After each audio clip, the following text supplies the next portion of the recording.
Hello student, welcome to my YouTube channel Aryan education foundation.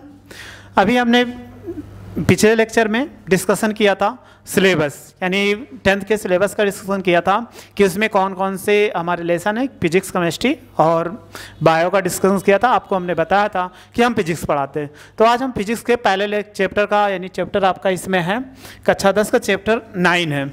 यहाँ पर chapter 9 है जिसका हमें पढ़ना है प्रकाश का परावर्तन तथा अपवर्तन। तो आपको ये बताया था, यानी प्रकाश जो टोटल कंप्लीट करता है वो 12 नंबर में, यानी हमारे लिए ज़्यादा जरूरी है इसको पूरा कवर करना। अब यहाँ पे देखो पढ़ते हैं कि सबसे पहले हम समझते हैं कि प्रकाश है क्या।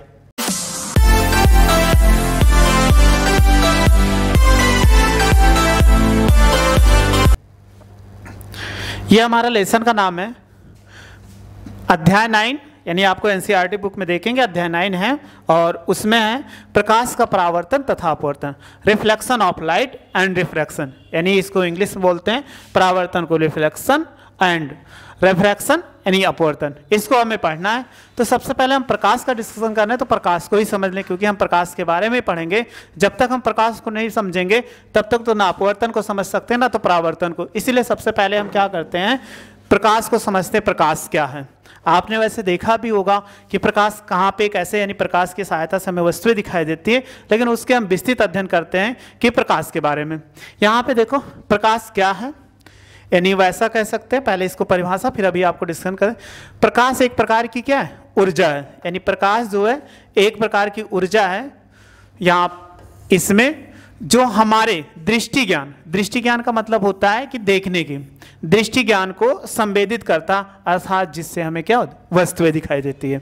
प्रकाश क्या है, एक प्रकार की ऊर्जा है जिससे हमारे दृष्टि ज्ञान को संवेदित करता है, अर्थात जिससे हम वस्तुएं देख सकते हैं। अगर प्रकाश ना होता तो हमें कोई वस्तुएं दिखाई नहीं देती, यानी प्रकाश के द्वारा ही वस्तुएं दिखाई देती हैं। अब ये कभी मत सोचिएगा कि हमें प्रकाश दिखाई देता है, प्रकाश कभी आपको दिखाई नहीं देता, प्रकाश के द्वारा वस्तुएं दिखाई देती है। आप कहीं भी देखोगे वहां पे, जैसे इसमें देख रहे हो बोर्ड में, तो ये प्रकाश के द्वारा ही संभव है।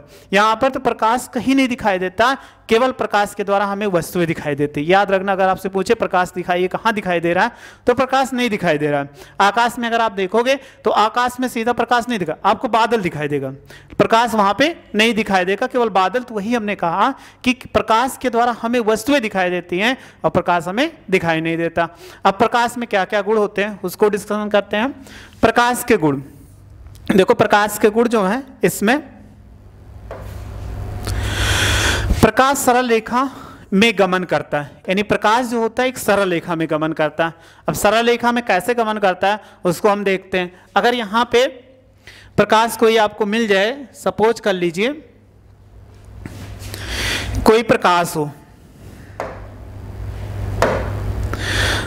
सपोज कर लीजिए ये कोई टार्च जल रही है यहाँ पे, और यहाँ पे हमने कोई वस्तु रख दिया, यहाँ पर कोई खंभा हो या कोई ऐसी वस्तु हो, तो आप देखते हो उसकी परछाई कैसे बनती है, एक सीधी रेखा में बनती है ना। अगर यहाँ से कोई टार्च जल रही है, टार्च जलने पर प्रकाश हमें कैसा दिखाई देता है, यहाँ से प्रकाश चल रहा है, प्रकाश से जो वस्तुएं दिखाई देती हैं यहाँ पर, तो अगर उसकी परछाई जो बनती है वो हमें सीधी दिखाई देती है। तो इससे यही पता चलता है प्रकाश सीधी रेखा में गमन करता है, यानी प्रकाश आपसे पूछा जाए तो कैसा चलना, सीधी रेखा में गमन करता है। फिर अगला है गमन का मतलब होता है चलना। अब प्रकाश के गमन के लिए किसी माध्यम, ठोस, द्रव, गैस की आवश्यकता नहीं होती, यानी कोई भी प्रकाश हो, प्रकाश के चलने के लिए ठोस, द्रव, गैस किसी माध्यम की नहीं होती। अर्थात कह रहा है प्रकाश निर्वात में भी गमन कर सकता है। निर्वात का माध्यम मतलब होता है जहां पर कोई माध्यम ना हो, अगर कोई माध्यम नहीं होता है उसी को हम निर्वात बोलते हैं। तो प्रकाश के लिए कोई आवश्यक नहीं है कि कोई माध्यम होगा तब भी वो गमन कर लेगा, लेकिन ऐसा कोई नहीं कन्फर्म है कि वहां पर माध्यम होना ही जरूरी है। प्रकाश के लिए अगर कोई माध्यम नहीं होगा तब भी वो गमन कर सकता है। तो वही इसमें कह रहा है प्रकाश बिना किसी माध्यम के भी गमन कर सकता है। अब निर्वात में प्रकाश की चाल 3 × 10⁸ मीटर पर सेकंड होता है। इसको आपको याद कर लेना, क्योंकि आपके लिए पेपर में कभी कभी 1 नंबर ऑब्जेक्टिव में पूछ लिया जाता है निर्वात में प्रकाश की चाल कितनी होती है। तो इसको स्मॉल c से लिखते हैं, c = 3 × 10⁸ मीटर पर सेकंड। ये इतना होता है। अगर कोई प्रकाश है तो उसके प्रकाश के लिए जो चाल होती है 3 × 10⁸ मीटर प्रति सेकंड होता, वो लिखा गया है। अब प्रकाश में परावर्तन और अपवर्तन जैसी घटनाएं होती है। अब प्रकाश में परावर्तन और अपवर्तन जैसी घटनाएं होती है। अब आपने देखा होगा जैसे आपके कमरे में, आप किसी कमरे में बैठो, मान लीजिए सुबह हो या दोपहर के कोई समय हो, लेकिन प्रकाश देखोगे आपके अंदर आ जाता है, तो वो किसके कारण? पृथ्वी से परावर्तित होकर कुछ भाग हमारे कमरे तक पहुंच जाता है, जिससे हमें क्या होता है, प्रकाश में जो कमरा होता है उसमें उजाला दिखाई देता है। ऐसे आप अगर सबसे ज्यादा जो प्रभावित दर्पण से होता है, जैसे आपने दर्पण जिससे हम अपना चेहरा देखते हैं, वो दर्पण से अगर देखोगे प्रकाश की किरणें पर है तो वो दूसरी दिशा में क्या होती है, चली जाती हैं, तो प्रकाश में परावर्तन होता है। अपवर्तन में क्या होता है कि जब कोई प्रकाश चलती है वो अपने मार्ग से थोड़ा सा बीतती है, अर्थात पारदर्शी वस्तु है, जैसे कोई कांच का गुटका ले लें तो उससे भी हमें एक तरफ से दूसरी तरफ वस्तुएं दिखाई देती है। जब एक तरफ से दूसरी तरफ वस्तुएं दिखाई देती हैं अर्थात प्रकाश क्या होता है, अपवर्तन होता है, प्रकाश में अपवर्तन होता है। फिर कह रहा है इसी में अगला है, इसमें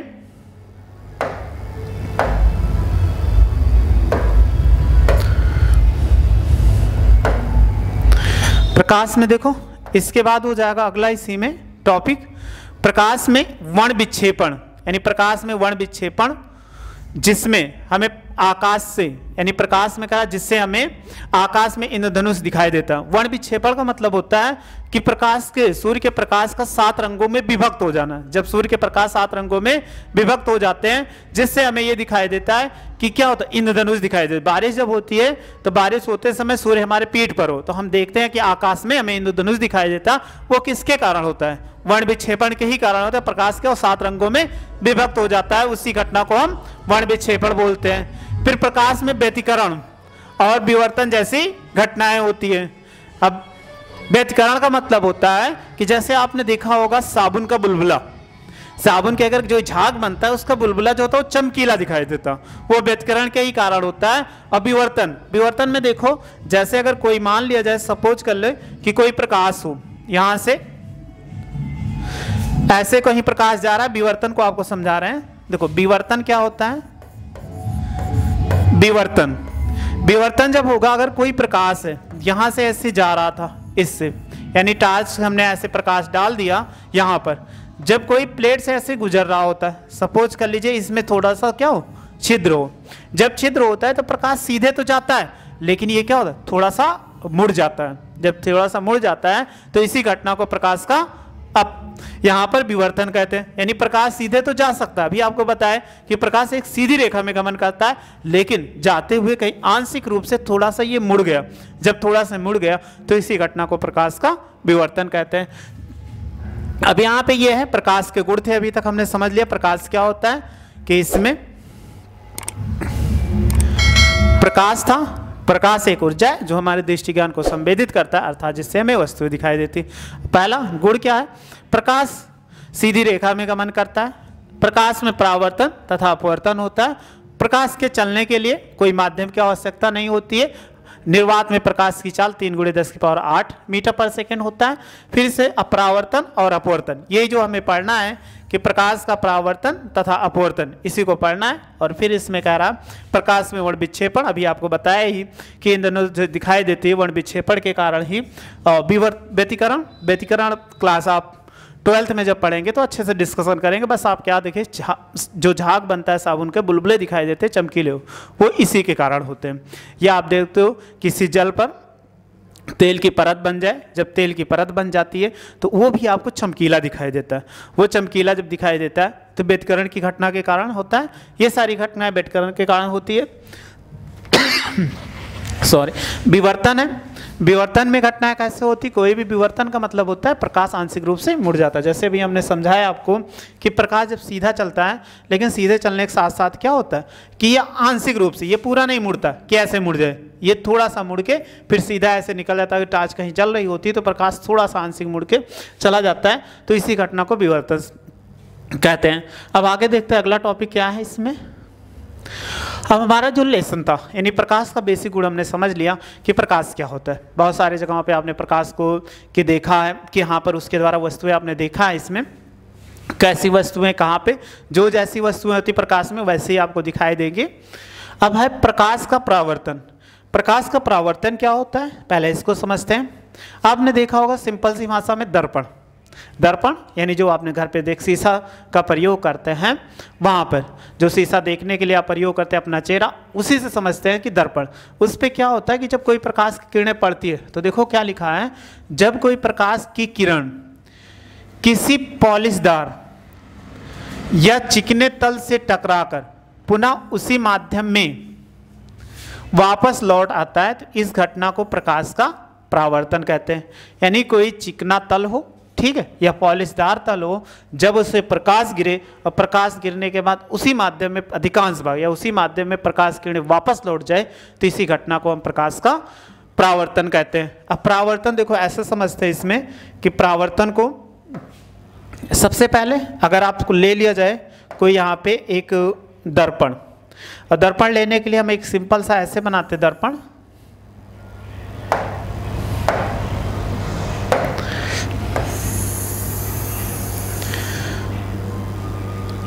सपोज कर लीजिए ये कोई क्या है, दर्पण है। दर्पण पे भी कहा गया एक पृष्ठ पे क्या कर देते हम, पॉलिश कर देते। तो ये दर्पण ले लिया, तो इसका मतलब होता है नीचे तरफ क्या कर दे, पॉलिश कर दिया, और ऊपर वाला भाग क्या हो, चिकना हो गया, जिससे क्या होता है कि यहाँ पर लेड ऑक्साइड से आप पॉलिश कर दोगे, जिससे ऊपरी वाले भाग से प्रकाश का प्रभाव, यही कह रहा है किसी प्रकाश की किरण किसी पॉलिशदार या चिकने तल से टकराकर उसी माध्यम में वापस लौट जाती है, तो इसी घटना को प्रकाश का परावर्तन। तो ये दर्पण ले लिया, या दर्पण लेने में कोई पॉलिशदार तल ले लिया, जिससे क्या हो, प्रकाश का प्रभाव, इसी को बोलते हैं परावर्तक तल। यानी इसको क्या बोला जाता है कि परावर्तक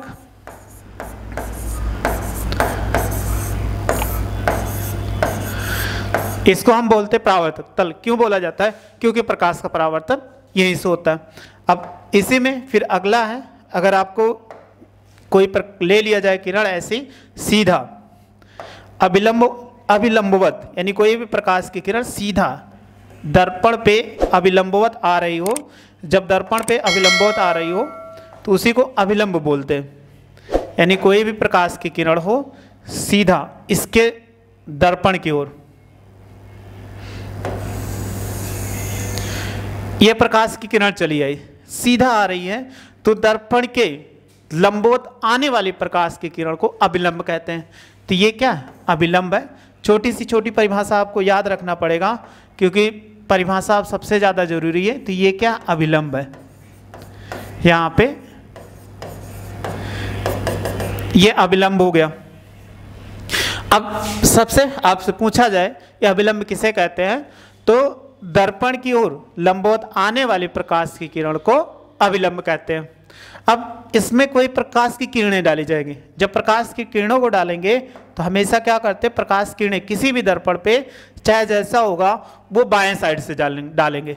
तो जब बाएं साइड से यहाँ से डालेंगे ये प्रकाश की किरणें, ये ऐसे आया यहाँ पर, तो ये प्रकाश की किरणें हो गई जो दर्पण पर बाएं तरफ से आपतित हो रही।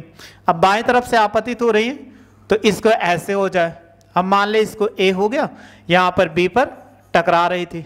अब देखो प्रकाश ये अपारदर्शी, यानी जिसमें परावर्तन होता है वो अपारदर्शी होती है, अर्थात एक तरफ से दूसरी तरफ दिखाई नहीं देती। जब नहीं दिखाई तो दूसरे तरफ नहीं जा सकती। तो ये प्रकाश के इससे परावर्तित होकर दूसरी ओर उसी माध्यम में वापस लौट जाएंगे। जब उसी माध्यम में वापस लौट जाएंगे तो देखो ऐसे,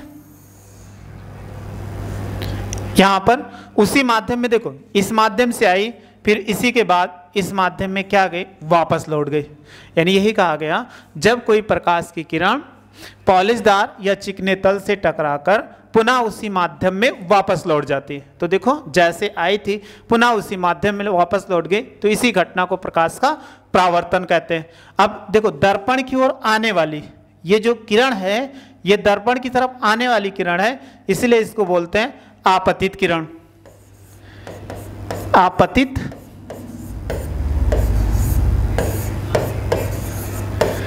किरण हो जाएगा यहां पे।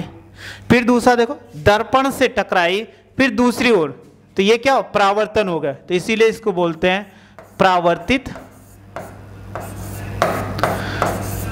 परावर्तित किरण। यानी दर्पण से परावर्तन के पश्चात दूसरी दिशा में जाने वाली किरण को परावर्तित किरण कहते हैं।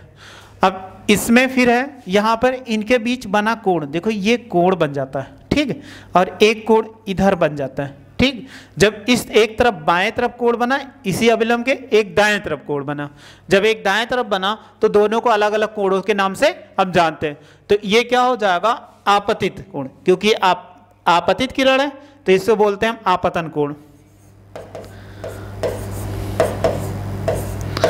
आपतन कोण हो जाएगा, इसको हम आई से प्रदर्शित करते हैं, इंसिडेंस एंगल बोलते हैं, ये आई हो जाएगा।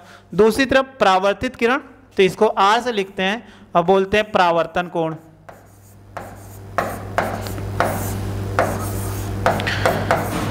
परावर्तन कोण हो गया। अब ये सारी वैल्यू हमें जानना होगा और इसकी डिफिनेशन भी हमें याद रखना होगा। बिना डिफिनेशन के अगर हम इसमें नहीं समझ पाएंगे, इसलिए कुछ है किरणें हैं, जितनी किरणें उसको जानेंगे तभी डिफिनेशन और अच्छे से हमें फार्मूला समझ में आएगा। पेपर में तो नहीं पूछा जाएगा कि कभी ऐसा, बस आपको डिफिनेशन याद रखना है ताकि सिलेबस को हम अच्छे से अपना चैप्टर को समझ सकें। तो इसको आपको याद करना भी हम लिखा दे रहे हैं इसमें। तो स्पेस से समझ लेते हैं। यहाँ पर इसको बोलते हैं आपतन बिंदु, जहाँ पर ये तीनों किरणें अभिलंब, आपतित किरण, परावर्तित किरण तीनों मिल रही है, इसी को बोला जाता है आपतन बिंदु। इतना है आपको समझ में। थोड़ा सा फिर इसको देख लेते हैं। सबसे पहले नीचे वाले यानी दर्पण को परावर्तक तल, परावर्तक तल किसे कहते हैं आपसे पूछा जाए, जिससे प्रकाश का जिस तल से प्रकाश का परावर्तन होता है उस तल को हम परावर्तक तल बोलते हैं। फिर पूछा जाए अभिलंब किसे कहते हैं, तल की ओर आने वाले अभिलंबवत प्रकाश की किरण को अभिलंब कहते हैं। तो ये अभिलंब हो जाएगा। फिर आपतन, इसको सी मान सकते हैं, यहाँ पे ये पॉइंट सी हो जाए। फिर आपतित किरण, तल की ओर या परावर्तक तल की ओर आने वाली किरण को आपतित किरण, तथा परावर्तक तल से टकराकर दूसरी दिशा में जाने वाली किरण को परावर्तित किरण। फिर इसके बाद आपतन कोण, अभिलंब तथा आपतित, देखो इन दोनों किरणों यानी ये किरणें और ये किरणें, इन दोनों यानी अभिलंब तथा आपतित किरण के बीच बने कोण को आपतन कोण, और कह रहा है फिर इसी में कि अभिलंब तथा परावर्तित किरण के बीच बने कोण को परावर्तन कोण कहते हैं। अब इसका डिफिनेशन देखते हैं इसमें कि यहाँ पर कि कौन कौन सा इसका डिफिनेशन बन जाएगा कुछ महत्वपूर्ण परिभाषाओं में। तो लिख देते हैं आपको। सबसे पहला हमारा हेडिंग था इसी में, परावर्तक तल।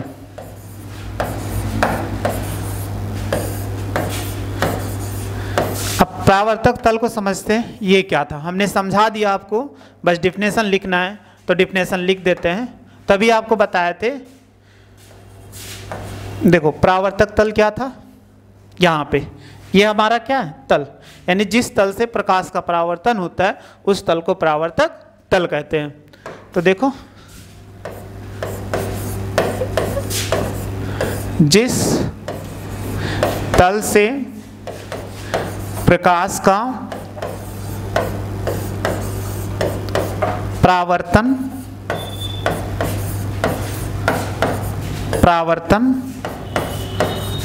होता है उस तल को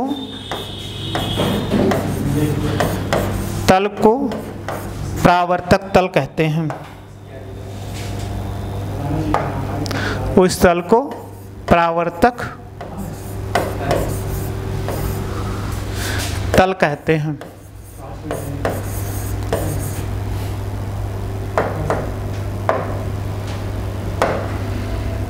तल कहते हैं यानी परावर्तक तल की परिभाषा, यानी जिस तल से प्रकाश का परावर्तन होता है उसी तल को हम प्रकाश का यानी परावर्तक तल कहते हैं। फिर दूसरा इसी में देखो क्या था, यहाँ पे आपतित किरण। आपतित किरण क्या हो जाएगी, अगली हेडिंग है इसी में, आपतित किरण, यानी दूसरा हो जाएगा आपतित किरण। आपतित किरण किसे कहते हैं, तभी हमने आपको डिफिनेशन में बताया ही था कि तल की ओर, परावर्तक तल की ओर, परावर्तक तल की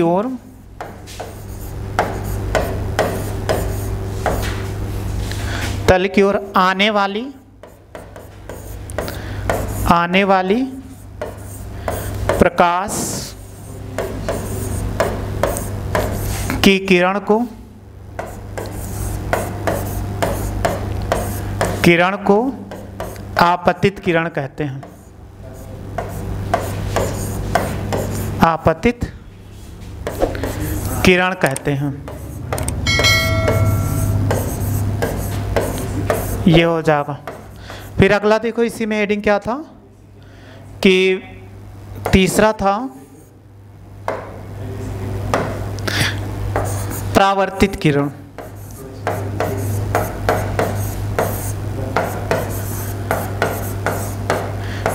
परावर्तित किरण क्या होगी?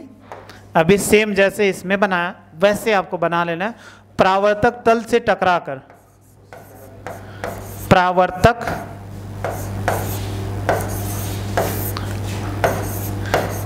तल से टकराकर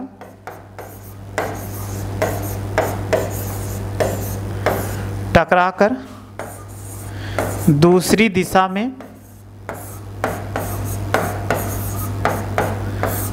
में जाने वाली प्रकाश किरण को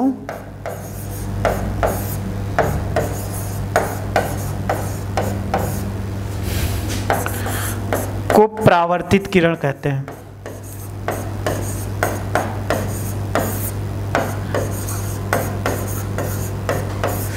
परावर्तित किरण कहते हैं।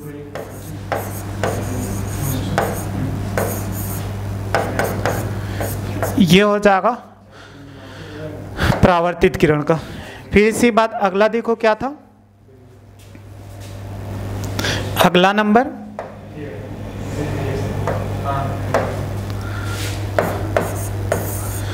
4 नंबर अविलंब था। तो अविलंब किसे कहते हैं? अविलंब, देखो अविलंब की परिभाषा क्या होगी? तल के लंबवत या परावर्तक तल के लंबवत। परावर्तक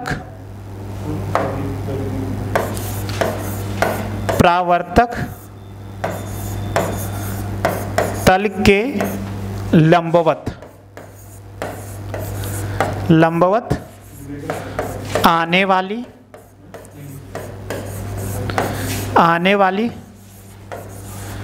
प्रकाश किरण को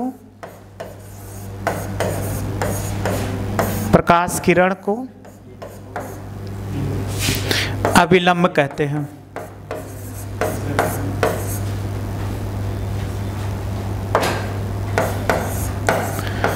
अविलंब कहते हैं।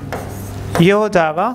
इसके साथ थोड़ा सा और आप पढ़ लीजिए इसको। अविलंब को हमेशा कोई भी कोण होगा, यानी आपतन कोण और परावर्तन कोण होगा, वो अविलंब के साथ साथ मापा जाता है, यानी अविलंब से ही मापा जाता है, ना कि परावर्तक फिर से। जब नापना होगा अभी आपको बताएंगे परावर्तन के नियम, तो उसमें बता देंगे।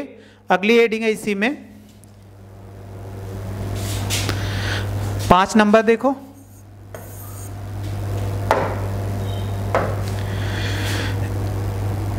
आपतन कोण।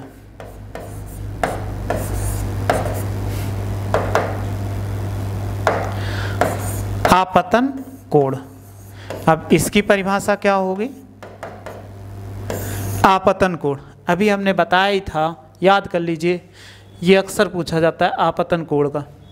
तो देखो, आपतित किरण तथा अविलंब के बीच बने कोण को आपतन कोण कहते हैं। तो इसमें डिफिनेशन हो जाएगी इसकी।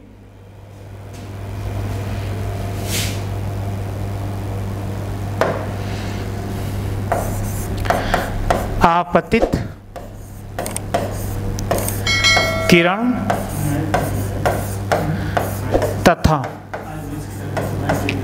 अविलंब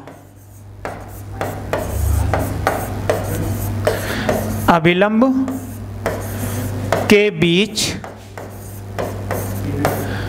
बने कोण को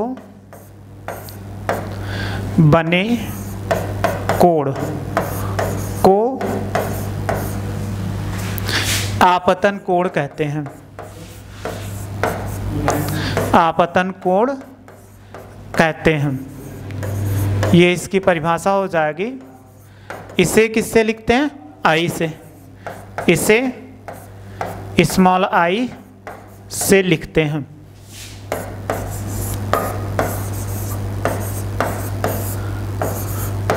इसको हम किससे लिखते हैं? आई से लिखते हैं। तो देखो परिभाषा भी आपको हमने बताया, फिर से देख लो। ये क्या आपतित किरण हो गई, ये अविलंब हो गया। तो इन्हीं के बीच ये वाला जो कोण बन रहा है, इसी कोण को हम क्या बोलते हैं? आपतन कोण। इसके बाद एक और इंपॉर्टेंट हेडिंग है, केवल उसको आप समझ लीजिए। अगला है परावर्तन कोण। देखो परावर्तन कोण क्या होगा? अगर हम परावर्तन कोण को निकालते हैं, परावर्तन कोण, पहले डिफिनेशन लिख लेते हैं, फिर अभी आपको समझा देंगे फिर से। यहाँ पे देखो परावर्तन कोण क्या होगा? अविलंब तथा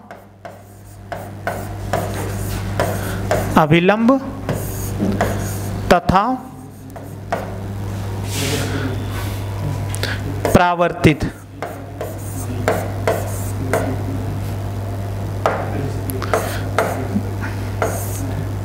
लिखा हुआ है। परावर्तित किरण के बीच बने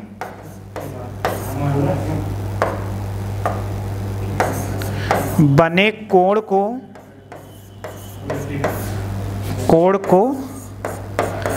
परावर्तन कोण कहते हैं।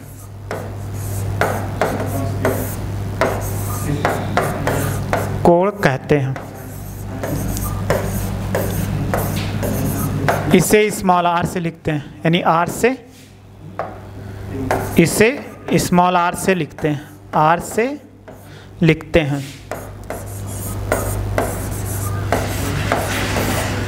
देखो यहाँ पे ये परिभाषा हो गई। 5-6 जो परिभाषाएं हैं वो हमारे लिए क्या है? जरूरी है। जैसे यहाँ पर और भी है, लेकिन बस इतने ही आप जान लीजिए। सबसे पहला कह रहा है कि यहाँ पर परावर्तन, यानी जिस तल से प्रकाश का परावर्तन होता है उसी को परावर्तक तल बोलते हैं। फिर इसके बाद लिखा हुआ आपतित किरण, तल की ओर आने वाली, परावर्तित तल की ओर आने वाली प्रकाश किरण को हम आपतित किरण को बोलते हैं।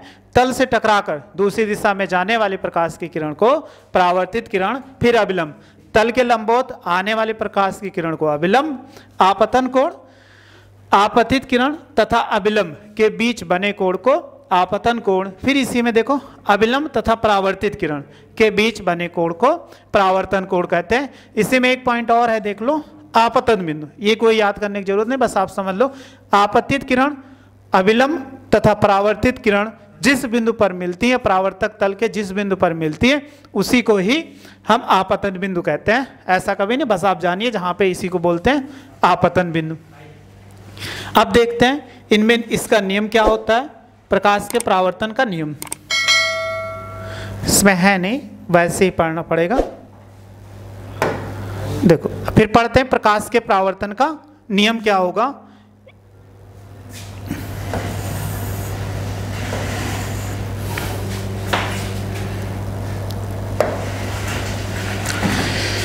प्रकाश के परावर्तन का नियम, अगली हेडिंग हो जाएगी प्रकाश के परावर्तन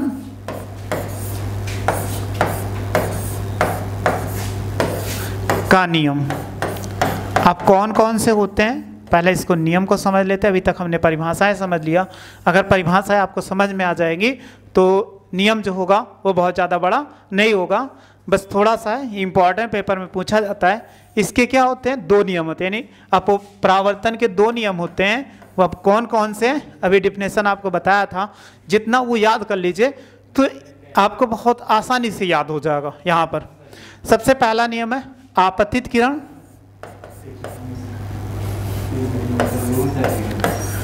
आपतित किरण कामा परावर्तित किरण, परावर्तित किरण तथा आपतन बिंदु पर, आपतन बिंदु पर खींचा गया अविलंब, खींचा गया अविलंब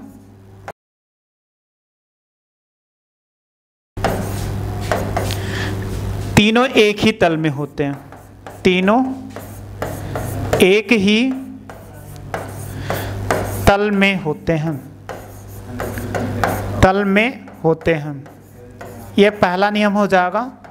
दूसरा देखो, आपतन कोण I, आपतन कोण I सदैव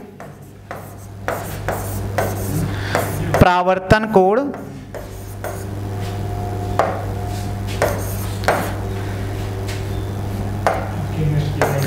परावर्तन कोण स्मॉल r के बराबर होता है।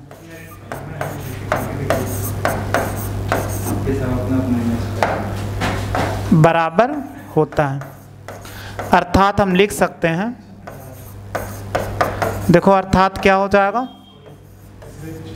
यहाँ पे कि आपतन कोण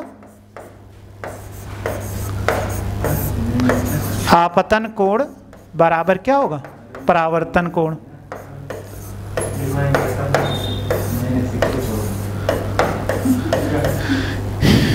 ये हो जाएगा, तो इसको हम लिख सकते हैं कोण I बराबर क्या होगा, कोण R हो जाएगा। ये इतना हो जाएगा। अब अगर इसका स्क्रीनशॉट लेना चाहते हैं तो ले लें इसमें से।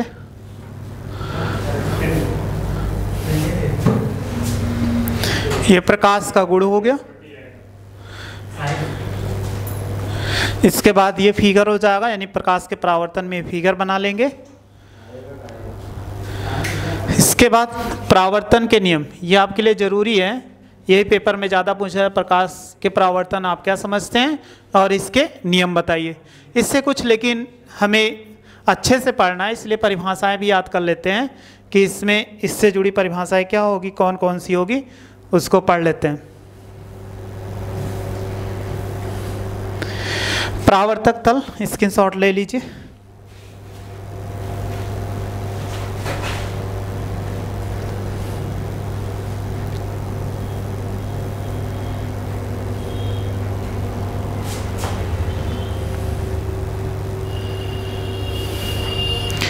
स्क्रीनशॉट आप ले लिए होंगे।